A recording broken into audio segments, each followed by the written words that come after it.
What is up, everybody?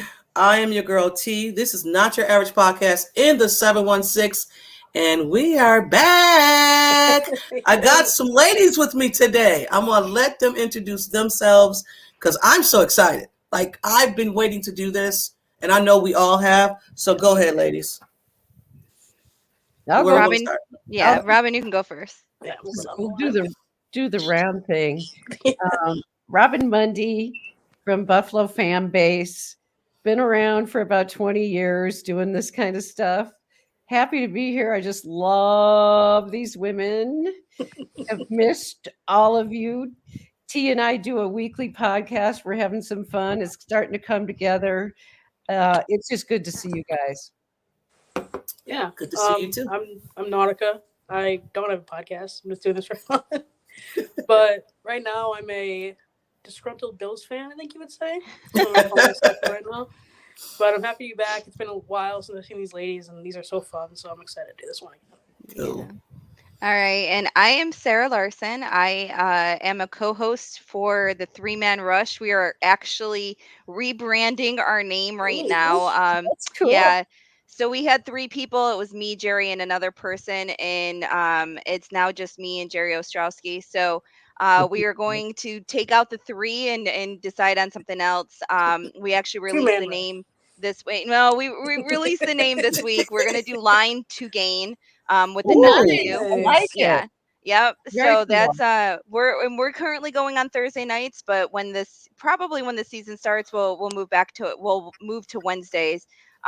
We find, when we go on Wednesdays, we definitely get more people to tune in. But we do, you know, obviously, the Bills, we do the NFL as a whole, but we also dive a lot into college, which has been Sarah, really I watched fun. your senior bowl one with Jerry the other thing was a few weeks ago, and I was really insightful because I don't really watch college football that much. Yeah, Just- and that's but kind of where liked we're at right now. Is that we don't necessarily have a lot of college football fans, because there's no other than UB. I'm not gonna put UB down. There's no really good. Yeah, there's no really good, college in the local area. So a lot of people kind of never really took shape to it. But unless you were more like central New York, then you probably were a Cuse fan growing up, or the Ohio region, obviously Ohio State Buckeyes. As you could tell, I love them so much. But yeah, so it's been a lot of fun. So you can catch us on YouTube, Twitter, and obviously follow me at Sarah_Larson. Cool. Yay. Be sure to tag me when you're doing your shows, and I'll retweet them out. Oh, okay, thank you. Yeah. Oh, for sure. You guys do a great job over there too. So Yes. I tune in as well, and I don't really do college either, but definitely very insightful because I really don't like when this draft is coming up. I want to know like some guys I should be watching and interested in. But thank you for that. So let's just get into it because I know we're kind of frustrated as fans, as Bills fans, how that season ended. So let's just talk about the thoughts from the last game. How you guys felt about that last game? It was a game. I mean, that's how I feel about it. I mean, like from start to finish, I just felt like we walked into that game, just unprepared, emotionally, physically. We weren't physical at all, and we just look. They look like they didn't want to be out there. They really didn't, and it sucks to have such a great season filled with so much, turmoil and everything come to an end like that. So I was there sitting like just in other, like, I was like, what is going on? Like, this isn't the team I've watched all year. Even though we hadn't looked great the second half of the season, it still wasn't, what I was expecting. So yeah, definitely was in, shock. And I walked out of there more, I guess, uneasy. That, like, I wasn't mad, I wasn't sad. I was like, what the heck just happened? And I think one good thing with me doing, podcasts and getting out there and talking so much is it didn't affect me the same way that it usually does. Mhm. Like I mean, I usually let it drag on for, weeks. The sadness. I wasn't really sad this time. I was just like, what the heck? Yeah, I Right. agree. I agree. Yeah, I feel like the same way. Like, honestly, I was more like mad. I was like, are you kidding me? Like, the fact that we didn't have any fight at all, it was just very much like, okay, let them walk down the field. Oh, we're just going to punt again. Oh, we're just going to throw it deep every single time. Like, it was almost like there was no plan for either side of the ball. It was very just like unsettling to watch. I'm like, this is what we came up with for the playoff game. We're at home for the home fans. This is what y'all came up with. But what really made me mad was like defensively, especially. I was like, come on, like there's got to be some tape you could have watched to try and replicate what other teams did to beat the Bengals, man. Like it seemed like we were just like, okay, we're just gonna play deep zone and make a tackle, which we haven't tackled very well all year. Oh. And then offensively, it's been bubbling up the whole year, basically of like, okay, Josh, make a play. That was basically our offensive game plan. It really reared its head in this game, where it was just Josh do something, or the offense did not move one bit. And honestly, this game made me more mad than the 13 seconds, because it was like, okay, Josh had a really good performance. Our offense is really moving, and like, we could take this in next year. This year, it's like, well, where do we go from here? Like this was They had some fight in them last this was season. a terrible outing. Tons of No fight. one looked like they wanted to be there. It was sad to watch, and it's like, okay, so kind of back to square one, where how do we fix this? You know what I mean? So that's kind of my feelings after that game. Robin? Yeah. Boy, I echo what both of you said, very much so. It was so strange. I couldn't help but feel like what you were both saying about them not wanting to be there, not mentally being there. And it felt like, to me, there was no energy left. Yeah. That there was no gas left in their tank after what happened to Damar. And there were issues before that. I agree with what you were saying, Nautica, about, well, the whole season, but particularly the last half of the season. But in that last game, it felt like, oh my God, we just have to get through this game, and then we can go to the off season. And that's what it felt like. Yeah. It isn't that they didn't want to play. I think it was that they couldn't. Honestly, I think they were just mentally exhausted. And I don't have any other explanation for that. That's what it looked like to me. And as far as the game plan, it may have been the coaches too, Nautica. Like you said, the game plan looked like, what? What are we doing here? Yeah. And then I have to ask myself, because I saw this with Josh at Wyoming, his history of taking matters into his own hands. And if things aren't going well, then he gets frustrated, and then he's throwing the ball down the field instead of looking for something that's, a little shorter. Trying to win the game on one play. Yeah. And you saw some of that. But I'm struck by what you both described feeling after the game. I'm so interested in what both of you had to say, because it was the oddest feeling. I don't know that I've had a feeling like that. And I'm old. Okay. I've been around for a lot of Bill seasons.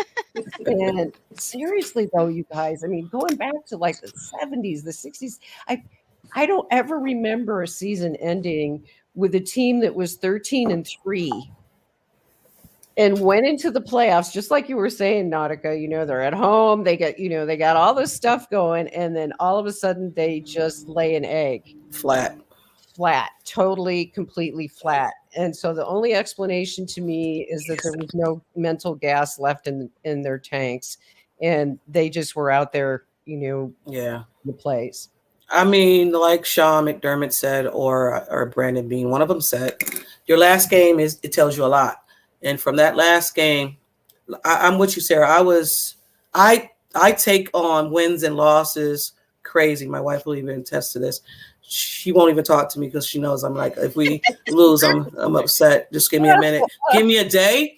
That's how I feel. So it was frustrating as a fan to watch your team just lay a freaking egg. And like Diggs said, after week 9, after game 9, week 9, whatever the case may be, they just didn't have it. It was a struggle. The offense struggled. Like the first few games that we seen, that offense was clicking, and then it just went to After the bye week, bro. it was hit the completely bed. different. Yeah. It was just like it was as a fan watching that offense, you looked at it and said, "Why does it look so hard for them to score?" Yep. Every team was But then they coming would put up down, 30, boom, and boom, then you'd be boom. like, okay, well, we're still winning. Where's We're but back. where's the 30? You're like, they put up 30, like really? Because it looked like it was only 10. You know, because it looked like they struggled every time to get a first down. To you brung other players back because your offense was stagnant. It says a lot. It says a lot. So I think what it reminded me a little bit of the Houston playoff game a couple years ago. Yes. I was at such a high at halftime, cautious, but still at such a high. I think it was like 16-0 or something. Yeah. And to come out and to just look like they had already thought they won the game. Yeah. And I think it was a little opposite with this one. I feel like they went into the game kind of already feeling like they had lost it. Yes. And maybe it's because it was against Cincinnati and we're going through, there was a lot of that mental of, this is a team that, that caused us this strife at the end of the season. Not that they physically caused the strife, but Right. this is who we were playing against. I had kind of thought, thank God it's not in Cincinnati, because what we would have It to would've go been through terrible. with that. On the same field? Yeah, but it was just being on the same field with the same team. Yeah. I feel like from the first snap, we just didn't look like we wanted to be out there. And also, like if you look at Cincinnati, how much motivation they had to win because of it was dumb motivation, but the it was self-manufactured motivation. Like I don't believe in any of that crap. It worked for them because they got up and just kicked like the crap out of us. So yeah, just like Kansas City coming out right after when they win the Super Bowl, and you like, got no one Kelsey. believed in us. No one believed in us. No one believed we were going to be here. Bull flipping crap. Who said that? Who in the world said that at any point in time? Why? Because Buffalo was, slotted by Vegas to win the Super Bowl. I'm not sure what they were talking hate that. I hate that. Stop predicting that the Bills are the Super Bowl, like paper champions. Like stop. Like I hate going into this season again. The Buffalo Bills are Super Bowl favorites. Stop. It's like the Chargers. Everybody picks the Chargers. So well, now I think we're third on the list right now. I think good. We can be on the bottom. I'm good. I'm good with it. Just put us on the bottom. I think we all like that underdog mentality. And I think they like it too, because sometimes they play better as being that. I mean, but at some point you have to flip that page. You can't always be the underdog. You have Josh Allen. You have Stephon Diggs. Like. That mindset has to change. We're the hunted now, you know what I mean? Like we are definitely the hunted now, and part of that makes me think a couple of years ago in 2020, one of Josh's it was when he came out of his shell. It was like the most amazing turn of events from 2019 to 2020. The way he went out there and played, he was also not playing in front of a crowd for most of the season because it was COVID. So I wondered if it allowed him to come out of his shell. And now it's like, we all tend to say he does his best sometimes when it's prime time in front of all the cameras, but that's also when the most pressure's on you. So if all of a sudden the team's not looking good, you're going to look like crap because you're trying to put everything on your shoulders. And, absolutely. He did say with this team is it's kind of how it has to be for this team to win games is he has to put everything on his shoulders and just be Superman and just get us down the field and score, which is I have a big issue with for the offense. Okay. So this is my second question. Going forward, what do you think the Bills need to do to move out of that divisional round? Because there's two, we've done it twice already. So what do you guys think that they need to do moving forward? Well, I'll start. Anybody can go first. I'll go first here because it brings up one of my questions for all of you. And we might as well get it all out on the line, right? And Nautica, this is coming. The offensive line. Oh, my God. Okay. I want to talk for a moment about the offensive line in terms of what do we do moving forward this season. I have question marks. I'm going to go over each position and just ask you guys. I'm not comfortable with Deion Dawkins at left tackle anymore. I think that it would be really a good time to move him inside if we're going to each No. draft. Yeah, I don't think I don't think I'll do that, but Okay. keep going. Keep going. Keep going. No, keep going. Keep going. Okay. I'm in favor of considering that. Okay. Left guard is a complete mystery to me at this point. I don't know who's Here we going go, to be sister. there. I think we move Bates back over to left guard. Yeah, I do too. okay, because I have him for right guard. So No, center, I move him over. Yeah. center, Mitch Morse, not getting any younger, big concussion history. I think it's very important that we draft his replacement, and that replacement, usually you'll see when a player is drafted, like I remember when Eric Wood was drafted, they don't immediately go to center because that's a difficult position. They'll start out at guard. So if we drafted somebody that we intend to have take Morris's place, then we could possibly have an extra guard there for filling Left in guard, left right guard guard. or right guard for this year. But Morse beyond this year for me is a real question mark because of his age and his concussion history. And I had Bates at right guard, so I don't know, where that's He's more comfortable at left guard. We moved him Mhm. over when we not drafted, excuse me, when we Roger traded for when we got Saffold out of free agency last year. Gotcha. So they So moved What I him would over. do is take your idea, Robin, and like draft somebody to replace Mitch Morris, put them at left guard for right now. No, I would put him Or at not right left guard. Right guard. Yeah, sorry, right yeah. guard. right It- guard. Well, I don't okay. think Bates is good at left guard at all. And excuse me, at right guard. I don't think Bates is good at right guard. And maybe that's a little bit because Spencer Brown had a down year. So Yeah, you but- put Bates at left guard then? That's what Yeah, I think would put we should Bates do. at left guard. So where does Tommy Doyle fit in all of this? Hold He's on. back. He's back Let me- up. Let me Okay. finish. Let me finish where I'm going across Go the ahead. line here. Yes. Okay. Right guard, right tackle. Spencer Brown, I'm in complete agreement. Had a rough year. I have a lot of question marks about whether or not he's going to be. He's got a bad back for one thing, but he needs to be able to improve his technique.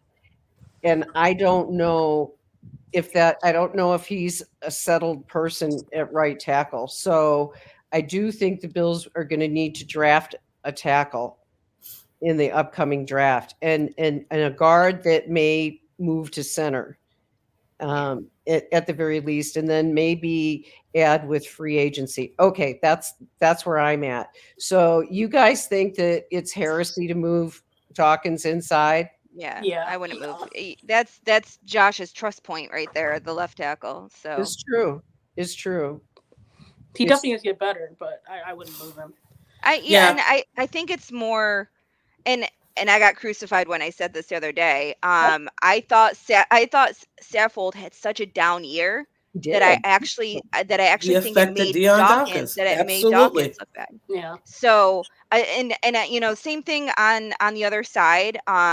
Bates, made a comment that even though he's played multiple positions on the line, it was very difficult because your movement, the way you're going is Fina all said the same flipped. thing with Yeah, and that's what I was just gonna say. Mhm. So, one of the great things about getting to pick Jerry Ostrowski's brain all the time is Mhm. Yes. whether or not what he thinks is wrong with with the line and everything. He and Fina both think that Spencer Brown, it might be his back that made him have such a bad year. So I'm hoping with the rest and he had the surgery and him coming off of all that, he's going to be better. Now, that's not saying that I don't think we should draft somebody, Oh, but yeah. I think that right guard Mhm. is where we should be drafting. Yeah. And there are a couple of people who have played right guard and center that are going into this draft, which I think would be perfect because, like Robin was saying, you get somebody in for the guard position, and then Move him there's a couple of people say that Morse might retire, or Mhm. if he doesn't retire, he could be on the trade block. Yeah. Like Yeah. Could be. Yeah. I mean, the amount of money we can save, I think it's like $6 or $7 million. Yes. So And we're strapped, and that's definitely a consideration. yeah. I wanted to ask you because you brought it up, T, because I have a question about and wonder what you guys think about Tommy Doyle. I think he's a great backup. Yeah, I think he's coming off an ACL, right? Injury. So I don't think, yeah. So I mean, I think he's a great backup too. I was just wondering where he fits in all of this, and I know he's not a He's starter. Dion's. Technically, he's Dion's backup. Right. Gotcha. Yeah. Okay. For my thing is the offensive line. I'm all in on protect Josh Allen this year At all costs. he needs it. Like that's our franchise guy. Like look at KC. Like 2020, Oh, great point. They got blown up every which way by the Buccaneers defensive line, and then the year after they completely revamped their offensive line, and he didn't get sacked once in the Super Bowl. So from Right. And that defense was top 5, top 3. Yeah, they were. And they didn't even number one in get. They sacks. really didn't even get to him. No. Like, I mean, they got him off his spot. Don't get me wrong. They ran him down. The one-legged man ran. But it's but- back home, so it doesn't matter. But- Exactly. So for me, I think this offensive line has really been a big disappointment this year. We all kind of were like, "Oh, we got Roger Saffold. This is going to be great." Like we have Aaron Comer back. This is going to be really good. We had 2 starters come from another team, Yeah. and one was Still didn't do anything. No, and one in Questenberry was basically coming in as as the second string, and still not doing anything. Oh my But I God. think that's one thing that I want us to look at in the offseason on offensive line and defensive line. I am I a think little it's coaching. I'm a little tired of the rotating. I Yes. think we do it way too much. Especially liked with it. young guys. We have so many young defensive line people. Like, I thought it was smart in the beginning. I'm like, oh, they're never going to be tired, but they're also never going to get into rhythm. And Mhm. I don't feel like, and we're moving. Not only are they coming in and out of the game, not even from the same position. Sometimes they're coming in and out of the game, and they're rotating on the line themselves. Yeah. Because Bates will come in and he'll be at right guard, but then all of a sudden Saffold goes out, and they need to move Bates over to like. It's crazy how Yeah. much rotating they did throughout the year. And granted, we weren't healthy, so that's why we had a lot of that. But I think that we need to kind of establish who are going to be our starting 5, and hopefully stay healthy enough to keep that. And he will never say who the starting 5 is. Like, it's this big old secret. oh, I know. It's like, it's ridiculous. It really is. And one thing I am really tired of. I'm really tired of chasing Kansas City. I'm so tired of us Now we're not always. chasing Kansas City either. We're chasing the Bengals too. Yeah, them too. Now them too. So I mean, people are saying the window is closed. I mean, it's I don't the think AFC. No. It's never getting closed. tight. It's getting tight. I mean, it's not closed, but people are catching Picking up up. Josh Allen, it's not closed. It's not, Yeah. but it's And- definitely they're getting closer. Miami is there. Freaking the Jets only need one quarterback, and they're in it. And someone said if Rodgers go there, the Jets are over us. And I'm like, all right, dude, calm down a little bit. You're getting a little crazy right now. But I mean, just chill, because Can I I just say mean, for they're a for dumpster the fire. For the offensive line part of it, I don't like Spencer Brown. Like, But was his hurt, rookie season, he was fine. but it has to be. But if you get a fast guy over Yes. there, like if how many times did Melvin Gordon just run around him Yeah. like Yeah. that one game? And it was He doesn't bad. have. Yeah, he's not. His feet is not. For Even the draft, Fina said his feet. yeah, his he's feet. just He's like bad. when I watch him, I just want to scream, and I'm just like, I'm with you, Fina, and I don't really, I'm with you. But for draft purposes, I think I would draft Spencer Brown's replacement. For I don't watch a lot of college football, but I do watch Tennessee Vols because my cousin's husband is a big Tennessee Vols fan, and he was telling me about Darnell Wright, who is their right Oh tackle, yeah, who has been a big name. I think been brought up especially with the Buffalo Bills. So I like him a lot, but they just have to be better. Like I don't know if it's coaching or what it is. that's a because- good question. Do you think Brandon That was B my knows? question. Okay, go ahead. No, Go ahead. I was gonna say, we all talk about Josh's decision here and there, and is it the coordinators at this point? Because is Josh able to audible if he doesn't like the play? Is he able to change it up? And if the play, you have your first read and your second read and whatnot, but what if both of those aren't aren't available, and and then he looks like a mess because he's going for the quick out at that Mhm. moment. So I'm wondering, if they're giving him the opportunity to audible, and if so, is it on him, or is it the fact that and I'm going to defend Dorsey to a certain extent, but I am not giving him a blank check. No. I feel like I watched a conversation with a couple players that said that the offense is actually a very difficult, complicated offense. You Mhm. could have fooled all of us because we're looking out there like, where the heck are the misdirections, and where the Yes. heck There's no are movement anymore. there's Sarah, nothing. how many times in a game did you like watch a replay and you would see Gabe Davis and Isaiah McKinney staying in the exact same spot, or it'd be Gabe Davis and Dawson Knox like in the exact same spot? It's like, why are you both in the same area? Actually, it was Like, that touchdown. yeah, It was a we're just standing touchdown in the next end to each other. zone, Like, what's and going I was like, on? Why do we okay, have to? Isaiah McKinsey's right there. It's like, what? Okay, Yeah. what's going on here? And the same thing with Cooks. With Cook. At one Mhm. point, That's I was frustrating. like, he looks so confused. And I had several podcasts where I was like, stop throwing him the ball. Let him run the ball. Stop throwing it to him. Yeah. Because and then it was But the are they not being creative enough with giving them? Because a lot of times they'd have like they give him a little screen pass and they'd have Isaiah McKenzie out there blocking for him. Like Isaiah McKenzie's going to block anybody, and right. it wouldn't work. So I'm like, what is that? That's not. A It good- was either I think it was the Cleveland game, but it was in Detroit. Where the first quarter, if you guys ever have a chance to go back and watch, I did. was close enough. I was close enough to like see Josh yelling at Cook, like, no, go here, go. And Oh, Cook is wow. like he was so confused. And like, this is what, week 10, week 11, like Oh, it was wow. so far into the season that I'm like, how can be that confused? But something, the next game, I think it was the Detroit game, they started running the ball more with him. Mhm. Mhm. And it was like They dump he off. looked, Like how many catches did he have? He had a lot of catches that game. and then all of a sudden he's running the ball, and thinking about catching it seems to be like a non-issue, and all of a sudden he's catching the ball like it's nothing. But Right. it didn't seem like they were schemed up in a certain way. It was more just like, snap the ball, okay, you're gonna get the ball, so you better turn around and catch it. Like it wasn't like, again, no misdirection, like no no No difference in creativity Yeah. at all. no creativity in how they're lined up and where, like, so it seemed like all of a sudden they went to be more of a vanilla type of offense to get him going, but he did get going. But then it's I feel like we never kind of went back. Like Mhm. we never added more Was it pieces. the Bears game where him and Singletary like both almost had 100 Yeah, rushing yards? that was a Yeah. beautiful game. I And mean, then they and it never was did that also again. against the Bears too. So I get that, but it's like, yeah, come on. yeah.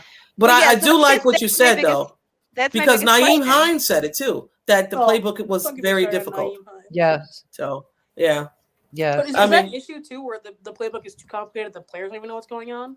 Like, should they? Well, I they mean, do- new players. New players. You have players that have studied it since the off season, which I'm Yeah. sure are fine with it. But then you have first year players coming in, rookies who've never had that complicated of a playbook, Mhm. and a first year play caller. So it's kind of like Yeah. everything coming together. My biggest thing, and that's what I've been kind of going back and forth, are these Josh's mistakes where he's throwing the ball and it looks terrible, or he's completely ignoring a wide open wide receiver and trying to shove it into somebody else, or Mhm. is it because the play called for that and he's not able to audible Audible. and go for the go for what he sees. Mhm. So It Yeah. is a good. Those are Good fair question. questions in terms of Josh, because we saw this with him at Wyoming Mhm. in terms of sometimes getting too aggressive and changing the play, doing basically whatever he sees fit on the field. And sometimes that can be a problem. You have to wonder, there's a little relationship change that happens when you go from being, one position as an advisor, quarterback coach, Mhm. to OC, and how that relationship with Josh, how did that change? How did that evolve? Mhm. You have to wonder. And I think that what Sarah said, those are fair questions. And we have to we don't know the answer to that in terms of, is it audible or is it Josh out there doing Josh things? Let me ask you, do you think he should be on the field? Who? Ken Dorsey? Dorsey. Oh, Dorsey on the field. I mean, I I think mentally it might help Josh, but I also think that from an offensive coordinator, like you could You can see see the better. field, Yes, the field right. better. And also I only that's say like, that Joe just to Brady reel said. Josh in sometimes, because I personally think sometimes when Josh is having these moments, someone needs to sit him down and say, bro, you cannot continue to do this. Like, there's games out there, you just like, dude, take the check down. Stop throwing the ball. I mean, I guess that the Miami game frustrated me. They were sending their mom, the kitchen sink, the babies, everybody was coming. And Josh continued to throw the ball. And I don't know if it was called for that, throwing the ball deep every single time. And I think that was the plan. The cover zero is right, exactly. We're gonna try and like the point is to make a quick decision. Absolutely. But also it's like hopefully we can get to him fast enough where he can't throw the ball down the field that much because you're right. Single coverage. But it just frustrated me. That game frustrated me. Yeah, I mean, I don't know. Like, yeah. Anybody else have a question? Because I'm done with my two. So you guys. I have a question for. Go ahead. This is more of a coaching question between Dorsey and Frazier. For me, this offseason, I was after the game. I'm like, fire everybody. I don't want a single coach on this team anymore. I was so, but I've kind of calmed down, and I think give Dorsey another year. If he doesn't come up with an actual game plan and like scheme people, like the Stephon Diggs thing annoyed me. Like I get why he was angry, and I don't think he's a diva at all. I think that I would be angry. No. But you watch other teams scheme their number one receiver open, and a lot of times during the games he would have a really good first half, and then disappear. The defense would adjust, and the offense wouldn't adjust, so that he couldn't get the ball anymore. And I feel like that's an issue with the coaching and the play call. But I don't even know if it's that, Nautica, because I go back and watch some of the games, and Diggs is open. It's just point blank. It's like it's sometimes yes, he's double teamed, but sometimes he's just open and Josh is not throwing him the ball. Yeah, but I don't think it's Josh not wanting to throw him the ball. Right, and that would make no sense. Right, and I'm just like, what's going on here? Why are you not your number one wide receiver and you're just like dismissing him? Like, so I think that what we all complain about trying to spread the ball out a little bit sometimes gets into everyone's head. And I think that Diggs should be targeted at least 10 times a game. Gabe Davis being our number 2 should be targeted at least 7-8 times a game. Dawson Knox especially with the money we paid him, should be targeted at least 6 times a game. Like, it is, if we're throwing the ball, throw it to your guys. You know what I mean? If we're throwing it 25 to 30 times a game, there is no reason why these guys should not be getting their targets. Instead of targeting, no offense, but McKenzie, and like we, or even just the running backs who weren't catching the ball the way that they should out of the backfield. Stop giving them your reps. Give the targets to the people who you're paying to top to be dollar. Absolutely. I completely agree with everything you guys are saying. And the only thing I can add about Stephon Diggs is I'm with you. I don't like people labeling him a diva because I don't think that's what he's all about. There are wide receivers who are divas, but Stephon Diggs is not one of them. He's supposed to win like everybody else. He says exactly what he feels. Yeah. And I think it's important to listen to him because he's going to give you more of a straight scoop in terms of what's going on with the team than Josh is going to give you coach speak.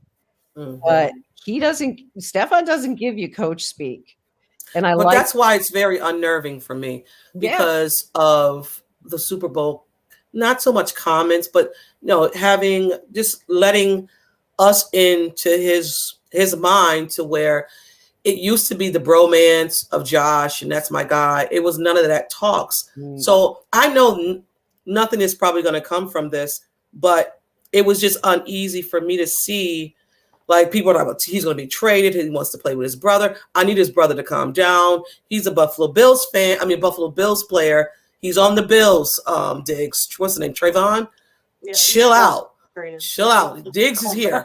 I need you to chill. Like we don't need to lose this guy. I mean, we already probably going to lose Poyer and Tremaine. I don't know what's going on, but I mean, Diggs is here. So the comments that he had was just a little bit uneasy for me as a fan. Yeah, and then for defensive for me, I like Leslie Frazier. I think he's a great defensive coordinator, but man, you cannot keep doing what you're like. You cannot. It's 3rd and 1, and you have Tre'Davious White 10 yards away from Jamar Chase. Like that cannot be the call. Like I wouldn't have been mad if he was fired. I'll just say that. Yeah, no, I was actually, I was okay with keeping Dorsey for another year. Again, it's not like he's a first-year OC for the Bills. He's a first-year OC, period. Right. So, first year, everybody wanted him gone too, and it turned out fine. Yeah, so. I mean, and exactly. In 2019, we were all screaming, fire Dable, fire Dable, fire Dable. Exactly. So, but with Frazier, I feel like it's the same thing every year. And I am so tired of this whole prevent defense and, let's give them, let's give, and just make sure they don't get in the end zone. I hate that mindset. I absolutely hate it because if our offense can't do something, then they're right back out on the field again. And Sarah, don't you think it's also Sean McDermott too? Defense? Well, and that's my question. Yeah, I mean, that's my biggest question, and I keep on asking it. Is this really, Sean McDermott's defense, or is it Leslie Frazier's? Yeah. And there was a point, I think, in 2020 where the defense was really bad, and then Sean McDermott took over the defense. I don't know if you remember that. Yeah. He took over play calling duties, and it turned out a little better. So I don't know if he's like, okay, Leslie, just do what you need to do. But at the same time, I think it comes to a point where it's been 5 years, and the defense in the playoffs especially just falls apart, and it becomes a point where you can't teach an old dog new tricks, and you got to get it's got to be better because we're going to be losing Jordan Poyer. I think he's definitely gone. I think they pay Tremaine Edmonds. I really do because he's so important to that defense. But you're going to get Micah Hyde back. Not his comments he had. Yeah, but you had to go and read the article. And he's. You don't know what's happening with the neck injury. The defensive line, I think, is terrible. And then the defensive line coach, I think, needs to go. Eric Washington, you're trash, in my opinion. And so I think we just need a new mind in that defensive room to change something that, because you can't keep doing the same thing over and over again and expecting new results. It's the definition of insanity. So absolutely. Well, that's the thing that's frustrated me with this defense is. Especially they went out and got Vaughn, and then I felt like never effectively, had any type of effective pass rush still. It's more like, okay, we're going to send 2 or 3, and, if someone gets there, someone gets there. And that's why a lot of people make comments about our defensive tackles not getting sacks and stuff like that. Well, they're not schemed to get sacks. No, they're not. If it happens, it happens, because they have the opening. But it's not like an Aaron Darnold, who is going out there, and even though he's a defensive tackle, they are scheming him to shed that, the offensive line.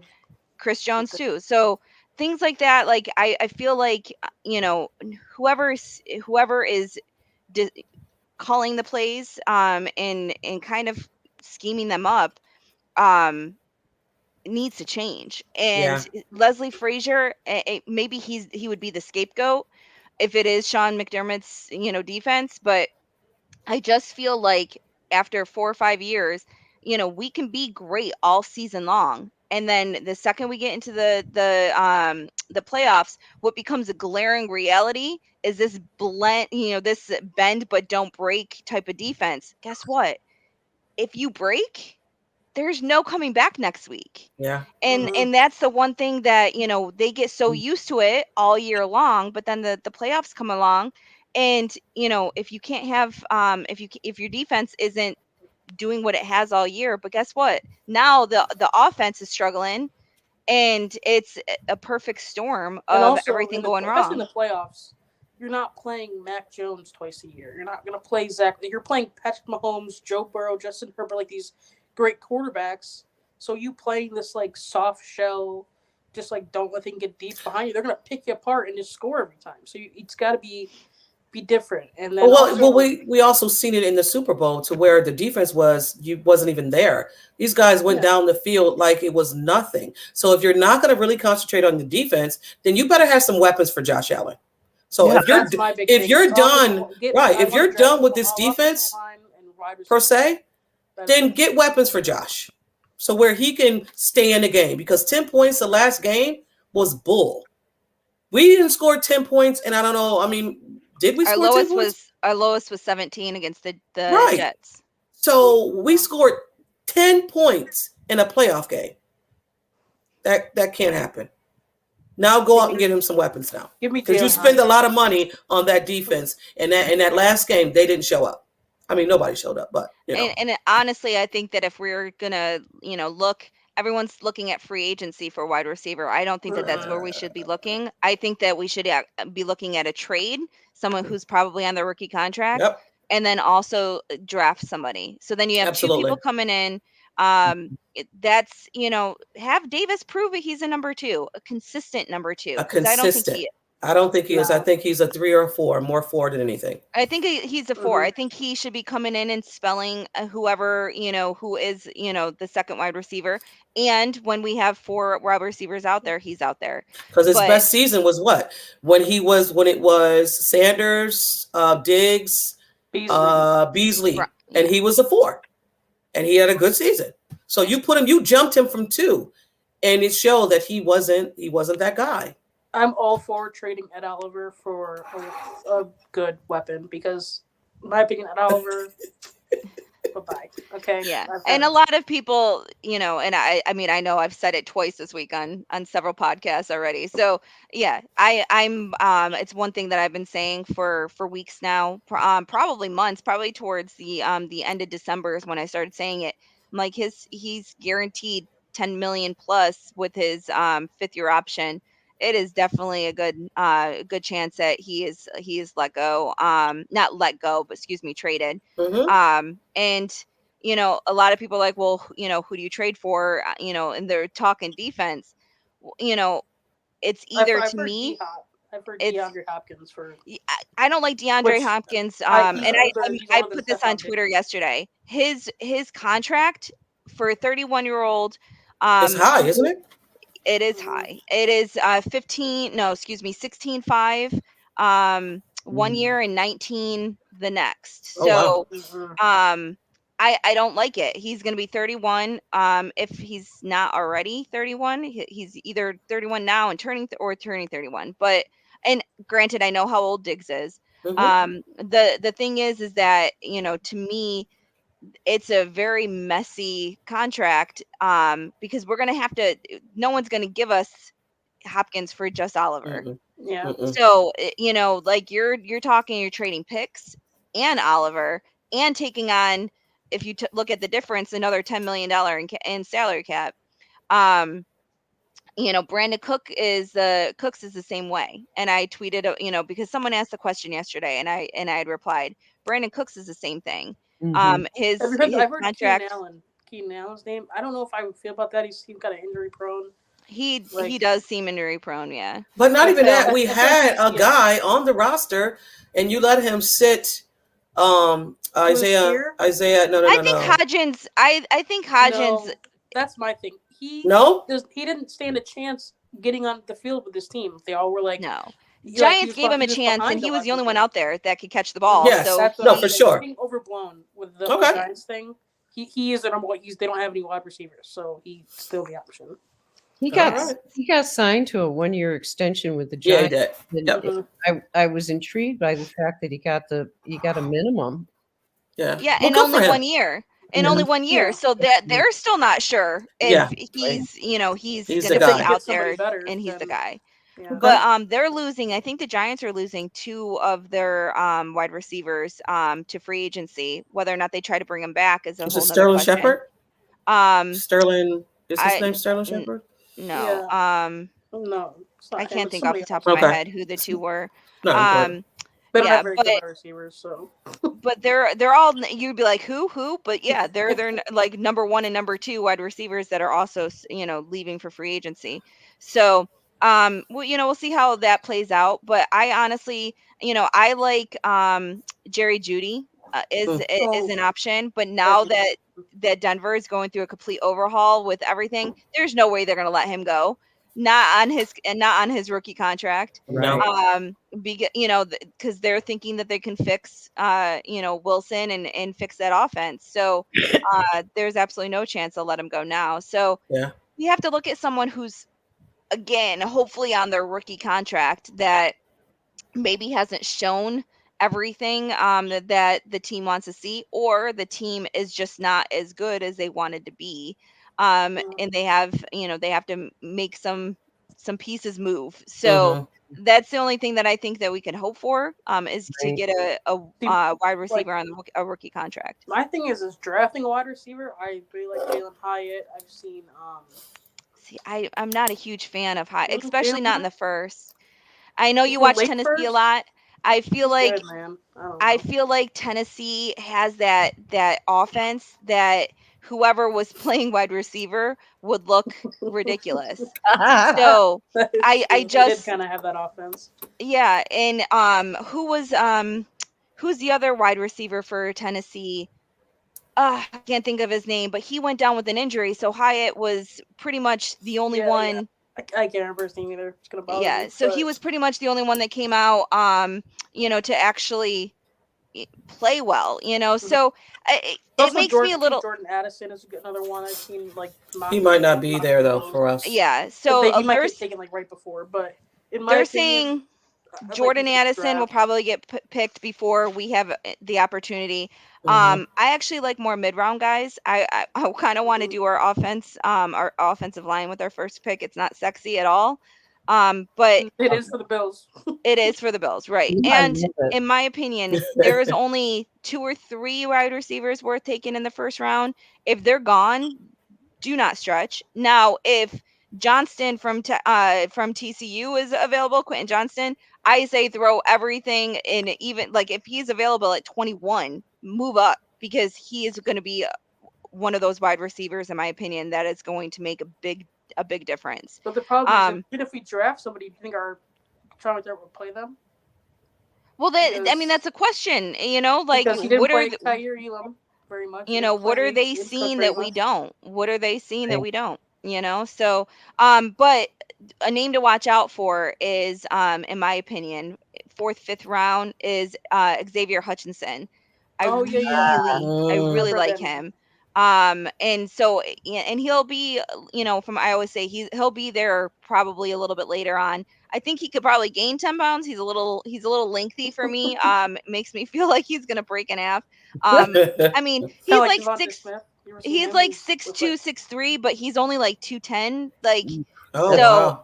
Yeah. But so if He's I wild, think though. that he's young. He probably just is a late He is bloomer, young. and he'll probably But get into his body. what amazes me, and even seeing him at the Senior Bowl and everything, is his route running is just ridiculous. Really? Good. Yeah, Good. it reminds me a lot of how good Diggs is with route running. So That's good. I look forward to it. Now, we tend to want these small little, Slot teeny receivers. weeny little speed guys. I don't think we're gonna find a Tyreek Hill in this draft. So I don't think we should pretend I want a that we're big gonna. wide receiver. I don't want. I want a small big wide one receiver. too. Yeah. Thank Mhm. you. So Yeah. I want Diggs, who's not there. I need Josh. I need a 50-50 ball type of wide receiver. Yep. That's what I Yep. want. I don't want And, these little guys no more. Yeah, If and we I think that draft there's a Bijan couple. Robinson, I'm gonna be really upset. I wouldn't be. Bijan's Would you? another one. If he's there at 27, I Who would has not be another upset. running back? We gotta have a draft show apparently. Ew. No, I think that if Uh, Bijan's there at 27, that's also another person like you say Like, yes I to. get he's a great talent, but like another. There's no guarantee running that we're back. going to keep Hines. That Six- is I think it's like Right. a 6 2-year $6 million. It is, but it's like Because a it's $6 his million contract. save. Mhm. Yeah. This Now contract. I want us to keep him. I want Yes. us to keep him. I think not Yeah. only can he be the second, back, but he could also, obviously do all of our returns and everything else. And we won't have to worry about that. Well, we need to make sure that that they scheme him in somehow, because they obviously didn't play him and utilize him the way he should be. And they spoke about that in their last press conference, which they said they didn't utilize his talent and utilize him in the offense too much this year, which was crazy. And that goes back to the playbook and being a difficult playbook to grasp, I guess. So I mean, it's a lot of potential. Apparently, we got a lot of potential and a lot of thinking that we have to do in the off season. And again, like I said, we might have to have a draft show, because you ladies, not girls, women, know a lot about players, and me and Robin is just taking it in, and I love it. I do have some players though that I might have to give to you, Sarah, and see where you're at on these players that I picked, because I got some old linemen. I have no idea, and Robin knows I got a guy that also helps me out as well. My thing is, just get Josh all the weapons in the world. I don't really care. Absolutely. So I will just say right off the top, there was a couple of offensive linemen that I think that we would love to see. There's a center, John Michael Schmidt. He was ridiculous at the Senior Bowl. Who else? Cody Mouch. He's a toothless wonder. Toothless wonder. Toothless wonder. He has no front teeth. Red hair, long red hair. He played at a smaller school. He played at North Dakota State. So definitely a smaller school. But intriguingly, like, I got to talk to him, and out of everyone I spoke with, he was the most easygoing. Like, he just acted like he didn't care that there was cameras in his face, that there was, everyone had a cell phone like underneath his chin, and trying to record what he was saying. He just talked like he had spoken to the media for years, which was one of the cool things about being at the Senior Bowl and having the media credentials, and getting an opportunity to talk to some of the guys. He will be very intriguing as well. The last person, and give me one second. Mm-hmm. Sorry, my mom's cat is being annoying. The O'Cyrus Torrence from Florida. Yes. I spoke with him, and he joked a lot about his weight and this and that and what he likes to eat. It was an entertaining conversation, but I didn't know much about him other than the fact that he played on a team that I can't stand, the Florida Gators. So it was intriguing to talk to him, but in a non-cocky type of way, he had mentioned that he had never let up one sack in all of in his whole college career, and it's over 3,000 snaps. Oh, wow. One sack. So that's what's up. Yeah. You need somebody like that. We do. And we need, listen, let's just be honest. We need some dogs. I'm sick and tired, nice or nice guys, whatever. I want some mean mother brokers in our freaking, come on. I'm tired of the Mr. Nice Guy. I need a Daquan Jones, a dude like that they brought here. I need somebody like that. Like I think we are fans tired of this nice guy mentality. We need some dogs in there. So like I said, we got to do this again, because I think, is everybody done with their questions? Did anybody have any more? I'm good with my questions. I'm good. All right, awesome. We got to do this again, because you guys I'm writing stuff down, and I'm going to give Sarah's names down. Yeah, no, I have some drafts picks here that I'm going to talk to Sarah. I'm going to throw some stuff to her and see how she feels about this one guy that I got on here. But yeah, I love doing this, guys. I appreciate you guys coming on. So again, plug your shows, plug what you're doing. I'll start with you first, Robin, and we'll just go around. Well, of course, Tea Time with Robin. We record on Thursdays and it drops on Fridays, and we're just getting our flow going, I think, and going to tackle a lot of other kinds of issues leading up to the draft and during the off season. I do want to mention just one thing for our fan base, Buffalo fan base blog. If you're interested in learning about who the Bills are scouting and et cetera, in terms of et cetera, lots of et cetera, Dean Kindig, he's a great follow on Twitter. He's TC Bills underscore Astro. Don't ask me why. But he does an incredible amount of research. It's his hobby. He's retired and he has done this for about 20 years. So if you're following anybody for draft information and unique draft information, because like I said, he goes through interviews, like 200 interviews, and scouts them for whether or not they would be a fit in being in McDermott's kind of culture. So that's an added consideration because they have said there are certain players they just won't draft no matter how good they are. So he kind of goes through all of that. So that's what we're doing. Yes. All righty. Whoever. All right. Well, follow me on Twitter. I post some fun Bill stuff on there sometimes. Yes. I'm usually in spaces with like Whittle and LaShawn. I've been taking a little break because of a lot of stuff going on in my life, but usually I'm there. We talk a lot of Bills, we talk a lot of just NFL. So when I come on spaces, it's a fun time. It can get a little rowdy sometimes, but it's, Yeah. it's usually fun. So, yeah, that's what I'm usually doing on Love Twitter it. these days. All right. And y'all can follow me on Twitter at Sarah, SARA_Larson. And catch me on Thursday nights at 9 p.m. with Jerry Ostrowski for the 3-Man Rush, which is going to become Line to Gain probably love within the that. next 30 days. I definitely love Right. that title, that podcast title. I am T. Follow me if you like. If you don't, that's cool too. I'm on the Build in Buffalo Network. I have a podcast with Mike. It's Not Your Average Podcast in the 716. Also with Robin, Tea Time with Robin. It drops on Fridays. I go live with Not Your Average Podcast at 2:00 on the Build in Buffalo Network Facebook page. Come on over there and say hi. We chill. We're not too serious. We just talk. Bills. That is it. Okay, but thank you, ladies. I appreciate you coming on, and we're gonna do it again. We're definitely gonna do this again. All right. Sounds good. All right, y'all. And always, it's always go Bills. Go Bills.